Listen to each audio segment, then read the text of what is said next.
उज़ुबिल्लाहिमिनश्शैतानिर्रजीम बिस्मिल्लाहिर्रहमानिर्रहीम। हुकूमत पाकिस्तान के काबिल तारीफ़ इक़दामात से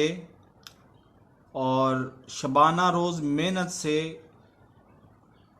पाकिस्तान में करोना की सूरत हाल कदरे बेहतर हुई है और करोना की जो शरह थी 6 से नीचे 5 या 4 तक आ गई है और अल्लाह ताला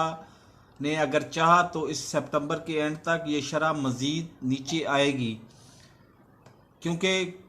करोना वैक्सीन ना लगवाने के वालों के ख़िलाफ़ जो इक़दामात किए जा रहे हैं वो काबिल तारीफ़ हैं। बल्कि करोना के पॉजिटिव